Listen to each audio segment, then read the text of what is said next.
700,000. That's the number of people in the United States who have their gallbladder removed every year. 700,000 surgeries. And the vast majority of those people leave the hospital with one instruction: avoid fatty foods for a while.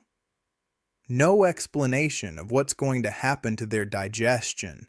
No information about how the liver will compensate for the absent gallbladder. No roadmap for living well without that organ. If you're one of those people, or if you know someone who is, this video is exactly what nobody told you in the hospital and what you need to know. Cholecystectomy, which is the medical name for the surgery to remove the gallbladder, is one of the most common operations in the world, and in most cases it's well indicated. Gallstones that produce severe pain, inflammation, or complications need to come out. The surgery in those cases is necessary and saves lives. The problem isn't the surgery. The problem is what happens after the surgery and that nobody explains well. The gallbladder is not a decorative organ. It has a very specific and very important function in the digestive system, especially for people over 50 whose liver already works with less reserve capacity than at 30. Understanding that function and understanding how to compensate for it when the gallbladder is gone makes the difference between a person who after surgery eats well, digests well, and has energy, and a person who spends years with bloating, diarrhea after eating fats, chronic digestive discomfort, and no idea why. Today, I'm going to explain exactly what your gallbladder did, what changes when it's gone, and what you can do to live well without it, with science, with specificity, and with concrete things you can start this week. The gallbladder is a small pear-shaped sac that lives just below the liver. Its main function is to store and concentrate bile, that greenish-yellow liquid the liver continuously produces and that is indispensable for the digestion of fats. How does the system work under normal conditions? The liver produces bile continuously, approximately between 500 and 1,000 milliliters per day. That bile is stored in the gallbladder, which concentrates it up to 10 times its original volume. When you eat a meal with fat, the gallbladder receives a hormonal signal, specifically from cholecystokinin, a hormone released by the small intestine, and it contracts, releasing a concentrated and precise jet of bile directly into the duodenum at the exact moment the fatty meal arrives there. That perfect timing is what makes fat digestion work well. Bile emulsifies fats. It divides them into tiny droplets that the pancreatic enzymes can digest. Without enough bile at the right moment, fats don't digest well, and the consequences of that go far beyond digestive discomfort. When the gallbladder is gone, the liver keeps producing bile. That doesn't change. But without the gallbladder reservoir, bile is no longer concentrated or stored. Instead, it flows continuously and in small amounts directly into the small intestine, regardless of whether you're eating or not. That's called continuous bile flow, and it has very specific consequences that many people with a removed gallbladder immediately recognize when they hear them. Diarrhea or soft stools after eating fats, because too much diluted bile arriving in the intestine continuously has a laxative effect. Bloating and gas after fatty meals, because the fats aren't being emulsified well. Occasional nausea, especially in the morning when nighttime bile flow irritates the empty stomach, and in some cases bile reflux, where bile rises toward the stomach or even the esophagus, producing a type of burning different from typical acid reflux.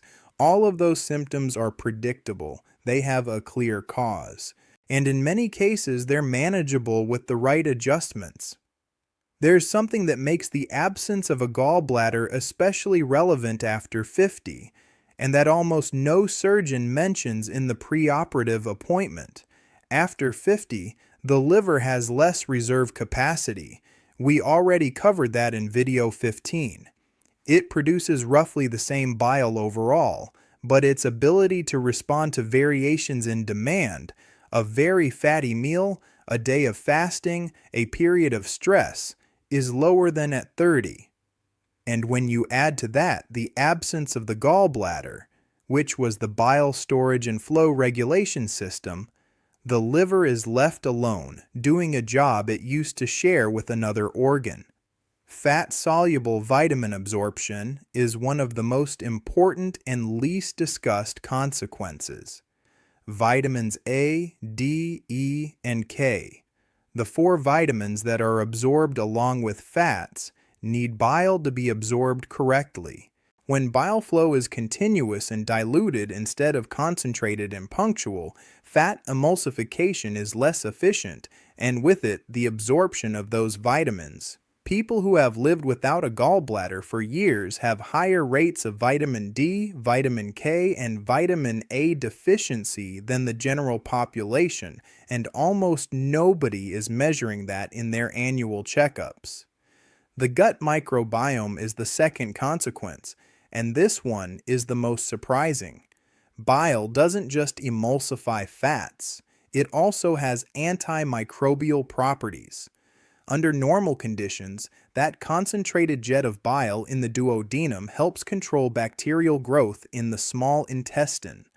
When bile flow becomes continuous and diluted, that antimicrobial function weakens. And there are studies, including one published in Gut Microbiota for Health in 2022, that show significant changes in intestinal microbiome composition in people with a removed gallbladder, with a greater tendency toward bacterial overgrowth in the small intestine, what's called SIBO, compared to people with an intact gallbladder.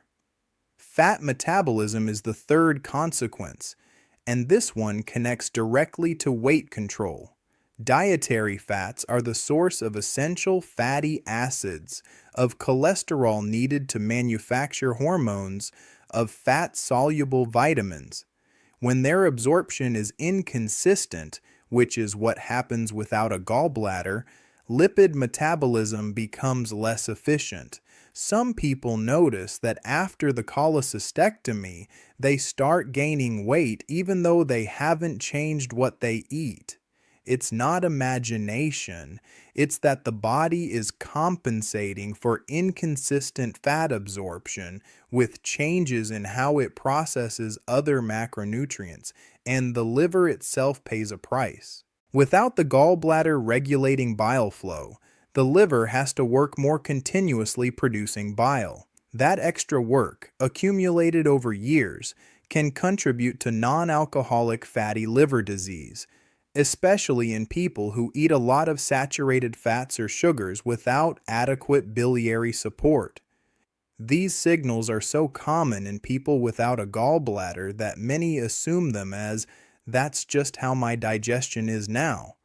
But it doesn't have to be that way. Do you have diarrhea or very soft stools after eating fats, butter, oils, fatty meats, avocado in quantity? That's the most classic sign of post-cholecystectomy dysfunction. The excess of continuous bile arriving in the colon produces the laxative effect we already mentioned, and in some patients it's so severe it completely limits what they can eat. Do you have pain or discomfort in the upper right quadrant of the abdomen, the same place where the gallbladder was, weeks or months after surgery? That can be post-cholecystectomy syndrome, a set of symptoms affecting between 10 and 40% of operated patients, and that can indicate sphincter of Oddi dysfunction, bile duct stones that weren't detected, or simply the liver adapting to its new solo function. Are your stools pale or yellowish in color frequently? That indicates bile isn't reaching the intestine in sufficient quantity or at the right time. Normal stools have that characteristic brown color precisely because of bile pigments. Very pale stools frequently merit evaluation. Do you have frequent morning nausea, especially before breakfast? Since the surgery, that's nighttime bile flow irritating the empty stomach. The body keeps producing bile at night, and without the gallbladder to store it, it flows directly to the duodenum and sometimes refluxes toward the stomach. Have you noticed that your fat tolerance is very variable? One day you handle avocado well, and the next day the same amount causes discomfort. That variability is characteristic of the absence of bile regulation. Without the storage and controlled release system, the bile response to fats is inconsistent. Here's what matters most and why you're watching this video. And I want to be very clear about something. Living without a gallbladder doesn't mean living badly. It means living differently, with some adjustments that, once understood and applied, allow for comfortable digestion and adequate nutritional absorption. The most important thing of all, and the advice almost nobody gives with sufficient detail, is to split your meals. Without a gallbladder, you don't have the controlled large amount bile release system. What you do have is a continuous gentle flow.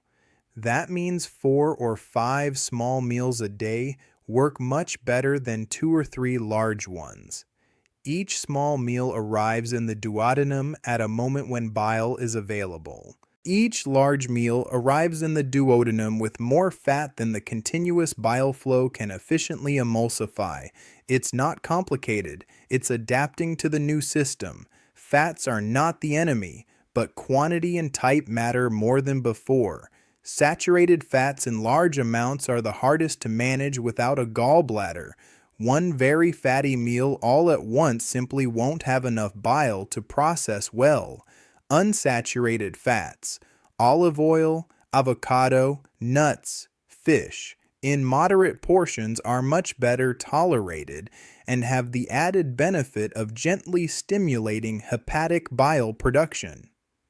The practical rule I give my patients: fat at every meal, but never so much that it's the star of the plate. Digestive enzymes are the second point, specifically those containing lipase, which is the enzyme that digests fats. When bile emulsification is less efficient, adding lipase in supplemental enzyme form can partially compensate for that lost efficiency. It's not a medication.